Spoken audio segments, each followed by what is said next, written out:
in front of Gareth Southgate tonight as well, which you played really well, which can't do your chances any harm. It's a long tournament. We just all want to do well. All want to play and progress. We know the manager Southgate. As we can see, Mark Gurhey, a lot of young players are getting the opportunity. So,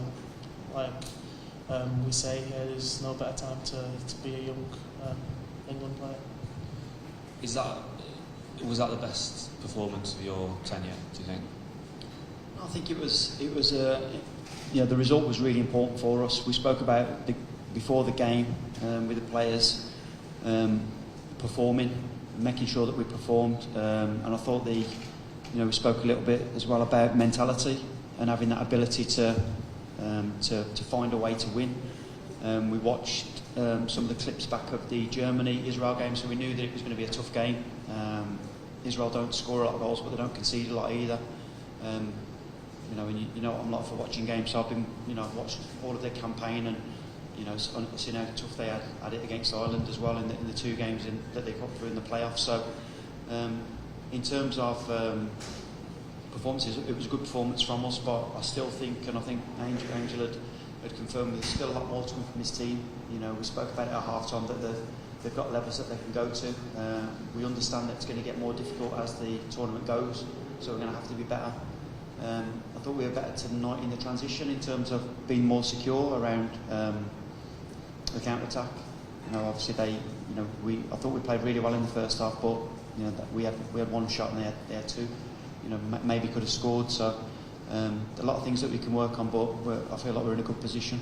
What are if you're talking about the levels that we can reach, what are the next levels? Well, I think I made the lads aware of before we came to the tournament that we haven't got a great record here. So I think them now showing that they can consistently do it and keep winning and keep pushing each other. We spoke about after how important every single player is.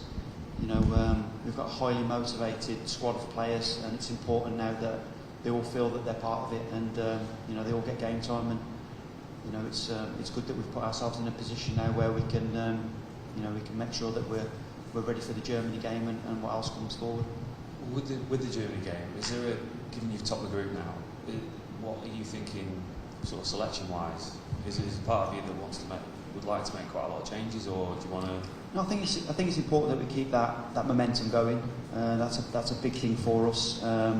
Managing the yellow card situation as well, managing the recovery of the players. I mean, Angel's done 2 games on the trot now, and probably hasn't played 2 games like that in 3 days for a while, since he was probably under 18. So we're wary of that as well, that these players are used to getting more recovery time in between, and the last thing we want to do is put them at risk injury-wise. Can I just ask one about Anthony? How impressed have you been with him leading the line? Because he's obviously not a natural in that position, is he? Well, I think we try and get Anthony into unorthodox positions at times, in terms of he's not directly down the centre of the pitch. He's often on one of the sides, and I think that suits him, especially when he comes into the inside left channel. So, but no, I've been really impressed with him, and what's impressed me, just as much as his out of possession, the way the intensity that he's pressed at, and the understanding of what we're looking to do. Hamza? Ali, congratulations. Obviously, as just mentioned, Gareth was here today, and the players are obviously looking to impress Gareth, but they're not just representing themselves, not just representing what they're not just trying to impress him, they're also representing you as well. Yeah. How does that performance make you feel as a reflection of yourself and your writings as a manager? I'll probably look beyond that, to be honest. I think it's the message I keep going on about to the players is that they're in control of what they're doing. They're in control of their own destinies. So it's important that they're motivated. It's important that they take ownership on their careers, and they're doing that, and they're pushing each other. They're supporting each other. And I'd like to think that they're not trying to impress anyone. They're trying to, I said at half time, you're constantly battling against yourself when you're a professional footballer, especially if you want to have a prolonged career. So as long as they can look themselves in the mirror after a game, they'll know whether they've done well or not. And we've got a lot of positives so far in the tournament, but probably what you don't see is the way that they act around the hotel and the way that they, the camaraderie between each other, the manners, little things like that, cleaning up after each other, stuff like that is more important as well for me, because they're very good players, but they're actually good people as well, which is very important. Are there times in matches where you see like a tactical problem and you leave them to it to try and explore and find the solution themselves, and then at half time you sort of... Yeah, well, we worked on Israel playing a different way to their play tonight. So I mean, look, having players like Angel in the team, who's very, I'm sure he'll go on to be a coach at some point. He's very good.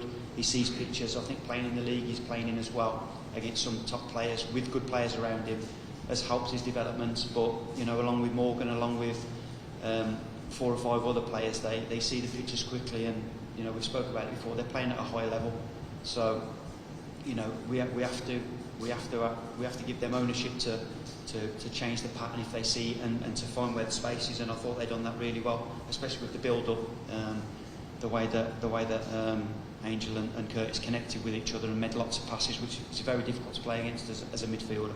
Angel, can you explain exactly that? So what was the challenge that you faced at midfield today, and then how did you overcome it?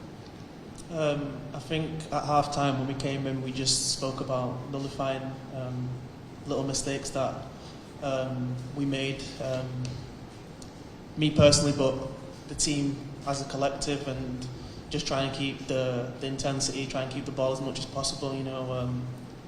Israel are a good team. We watched them, and they've been good throughout the whole age group, so we didn't underestimate the team. So it was just important that we sustained the same level for the whole game. What were those mistakes? No, just little things. It was just more nitpicky things, like little turnovers, that could cost a counter-attack, because when you have a lot of the ball, it's easy to make a couple turnovers, so it was just nullifying that. That's something you just mentioned earlier, the transition. How have you gone about improving the playing transition today? Say it again. Have you gone about improving the playing transition compared we to... spoke about, we adjusted the position of the fullbacks, and I thought Jimmy done it really well, especially in the second half. We want to switch play, but we don't want to switch play too long, so it's important that we bring our units closer together, and I thought we've done that really well. But it's all right. The coach and myself coming up with a plan. The players have got to be able to implement it, and also have the ability and the profile to do that. And I thought they, like I said, they made changes within game themselves, just with the positions that they take up. So there's a little phase in the second half where Curtis came in deep, James tucked in, and Ben Johnson moved on. Yeah. Was that something that they innovated themselves then, or is that something, a sequence that you developed? We've spoke about understanding, like rotating with responsibility. So understand that if at that point now, when we lose the ball, Ben's a winger, Curtis is a left back. So and waiting in that position until we get the ball back, and basically not trying to get back into your position. If you've changed positions, you stay there until we get the ball back. I think that's one of my tactical questions. Anyone else? Thanks. One for Lee. I mean, we saw, you mentioned it earlier, we saw Andrew Getz prior to the match today. Yeah. Can you just talk about the role he does in this team? Because obviously you've got your midfielders pushing a lot forward and a lot of playing from the back as well. Yeah. And he's obviously the link between that. So just speak about that role that he's playing for you here. Yeah, so I first came across Angel playing for Manchester United under 18s versus Man City. So, and straight away, the number 10, we had Phil Foden number 10. Man United had Angel Gomes number 10, and both players were outstanding games. And I've followed Angel throughout his career, going out on loan moves and all the rest of it, and doing really well. And when I first took over as head coach, Angel didn't get in the first squad, maybe first 2 or 3. Yeah. But kept an eye on him constantly, because he's a player that I've got a lot of faith in. I've seen him progress really well. And he's going to have a great career. He really is. And what's most pleasing about Angel is he's a great person, and he deserves all the luck that he gets and all the success. And he works on his game. He's studious. He cares about football. He cares about his teammates, and you can't have enough players like that. He's got a lot of ability.